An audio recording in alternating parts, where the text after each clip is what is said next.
میں یقین کے ساتھ کہتا ہوں کہ اسلام میں جو بھی عید آئی ہے، جو بھی عید ہے، آپ اس کا تجزیہ کر کے دیکھیں، آپ کو کھلے میدانوں میں سڑکوں پر چھوڑ نہیں دیا جاتا کہ دن بھر جو کرنا ہے کرو، نہیں، بلکہ خوشیاں منانے کا طریقہ یہ بتایا گیا ہے کہ سب سے پہلے اٹھنے کے بعد وضو، غسل، عطر، خوشبو کے ساتھ پہلے بارگاہ رب العزت میں آؤ اور سجدہ کرو۔ یہ خوشیاں منانے کا سب سے پہلا طریقہ یہ ہے کہ مسلمان جب سب سے زیادہ خوش ہوتا ہے تو سجدہ کرتا ہے۔ تو سجدہ کرنے کے لیے آج عیدگاہوں میں، مسجدوں میں جو لوگوں کی آج قطاریں ہیں، صفیں لگی ہیں، میرے عزیزو، یہ اسلام کا خوشی منانے کا طریقہ ہے۔ یہ نہیں کہ لوگوں کے درمیان کچرا بن کر کے، لوگوں کو ایذا دے کر کے خوشیاں منائی جائے، اسلام اس کا قائل نہیں ہے۔ بہرحال سب سے بڑی خوشی ہمارے لیے کون سی ہے؟ اللہ نے فرمایا قرآن میں، اے محبوب آپ فرما دے جب اللہ کا فضل آئے اور اس کی رحمت تو خوشیاں مناؤ۔ تو اللہ کا فضل اور اس کی رحمت کیا ہے؟ اللہ کا فضل اور اس کی رحمت کیا ہے؟ بہت ساری چیزیں ہیں۔ رمضان یہ اللہ کا فضل ہی تو تھا، تمہیں کھلا پلا رہا ہے یہ اللہ کی رحمت ہی تو تھی، تمہیں صحت اور تندرستی دیا یہ اس کی رحمت ہی تھی۔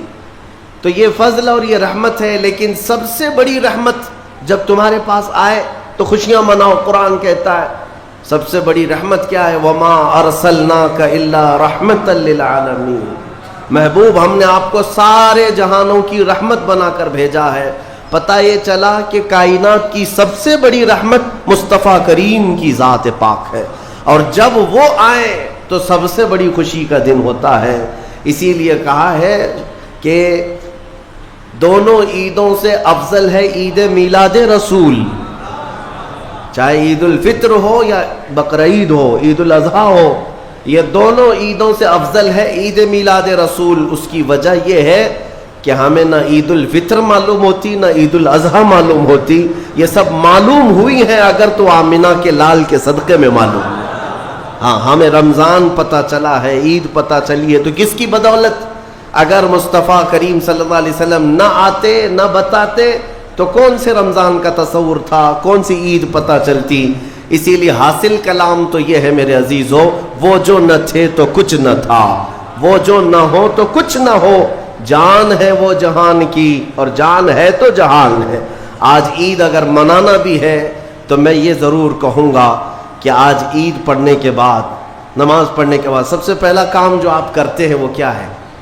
سب سے پہلا کام آپ یہ کرتے ہیں اپنے ماں باپ، اپنے رشتہ داروں سے ملاقات، اور گھر جلدی بھاگ کر کے جاتے ہیں کہ اپنے بڑوں سے ملاقات کرنا ہے۔ آج مصافحہ معانقہ کا دن ہے۔ آپ کو اپنے ماں باپ جس قدر یاد رہتے ہیں میرے عزیزو، اس رسول کو آج ہرگز فراموش نہ کرو جو اپنی رات کی تنہائیوں میں تمہیں امتی امتی کہہ کر یاد کیا کرتے تھے۔ آج ان کا دن ہے، آج اس رسول پاک کا دن ہے۔ سورج کے ڈوبنے سے پہلے پہلے تک کثرت سے میرے آقا کی بارگاہ میں بیٹھ کر درود بھیجو اور عرض کرو کہ آقا آج میری خوشی کا دن ہے، میں اپنے ماں، اپنے باپ، اپنے بھائی، اپنے بہن، سب سے زیادہ اگر دنیا میں کسی سے پیار کرتا ہوں تو وہ آپ کی ذات مبارکہ ہے۔ رسول پاک صلی اللہ تعالیٰ علیہ وسلم کو یاد کرنا آج کی عید کے دن کا ایک بہت ہی بڑا حصہ ہے مومنوں۔ باقی میں دوسروں کے بارے میں نہیں کہہ سکتا جن لوگوں نے آج کی عید کو جوا کا اڈا بنا لیا ہو، شراب پینے کا ذریعہ بنا لیا ہو، سینما تھیٹر پہ جا کر کے عیش کرنے کا ذریعہ سمجھاؤ۔ میں سمجھتا ہوں کہ ان کے اندر روح اسلام نہیں آئی۔ اگر اسلام کی روح ہوتی، اگر ایمان ان کے قلب میں بشاشت پیدا کر چکا ہوتا تو ہرگز وہ ایسی جگہ قدم بھی نہیں رکھتے۔ اے میرے عزیزو، آج مصطفیٰ کریم صلی اللہ علیہ وسلم کے سچے غلام بن کر کے دکھانے کا بھی دن ہے۔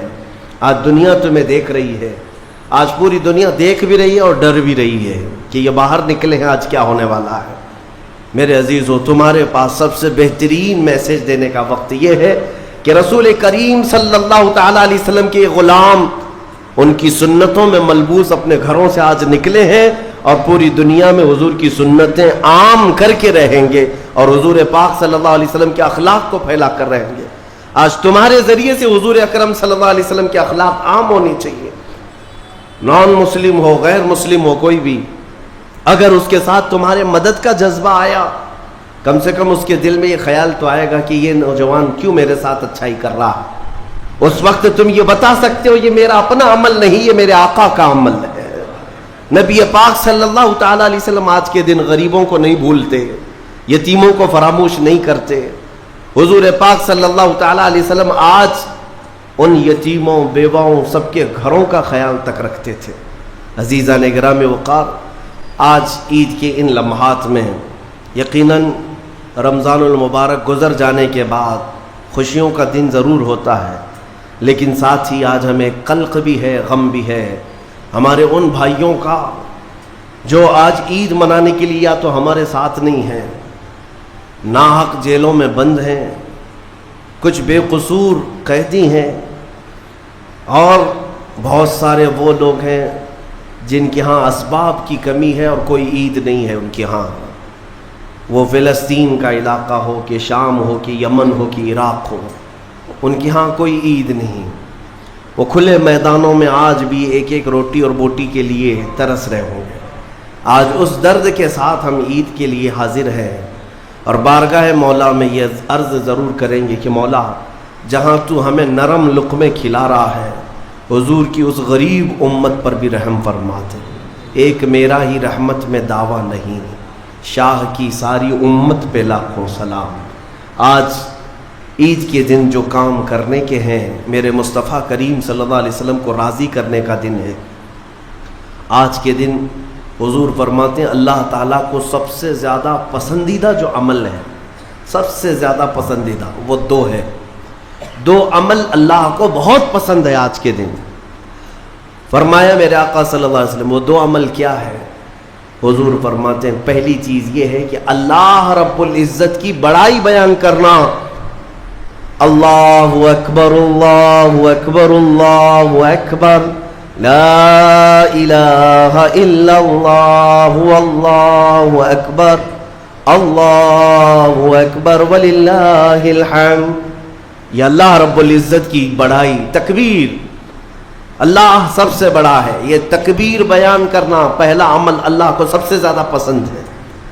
دوسرا عمل استغفار، استغفر اللہ استغفر اللہ استغفر اللہ استغفر اللہ ربی من کل ذنب واتوب الیہ۔ دو عمل آج کے دن اللہ بہت پسند فرماتا ہے، ایک اس کی بڑائی بیان کرنا تکبیر، اور دوسرے استغفار۔ اور فرمایا کہ جب اپنے گھروں سے نکلو تو تکبیر کہتے ہوئے نکلو۔ کتنے لوگ ایسے ہیں جو تکبیر پڑھتے ہوئے آئے؟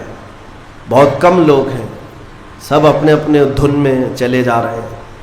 یہاں تک کہ فرمایا اس تکبیر کا اہمیت کا اندازہ اس سے لگاؤ، آنے کے وقت جس راستے سے آئے تھے عید کے لیے، جانے کے وقت دوسرے راستے سے جاؤ، واجب نہیں ہے، لیکن اس کی حکمت کیا ہے؟ ایک راستے سے آنا اور دوسرے راستے سے جانا سنت۔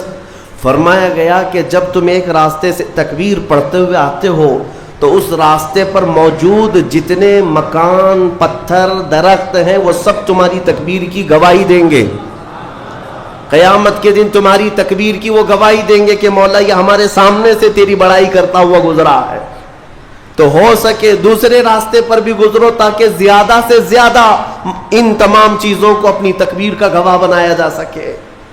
تو اس سے اندازہ کریں کہ تکبیر آج کے دن بہت اہمیت کی حامل ہے، اور اسی تکبیر کی آج ضرورت بھی ہے مسلمان کو۔ اقبال نے بہت اچھے انداز میں کہا تھا، کفر دم توڑ دے گا ٹوٹی ہوئی شمشیر کے ساتھ، گر تم نکل آ جاؤ ایک بار نعرے تکبیر کے ساتھ۔ مطلب یہ ہے کہ اس تکبیر کا آج بھی بہت سارے لوگوں کو انتظار ہے جس تکبیر کی آواز سے ہی کفر کے خیموں میں ہلچل مچ جائے۔ السلام علیکم ناظرین، اسی طرح کے اسلامک ویڈیو دیکھنے اور سننے کے لیے ہمارے چینل کو سبسکرائب کریں۔ جزاک اللہ خیرن جزا۔ السلام علیکم ورحمۃ اللہ وبرکاتہ۔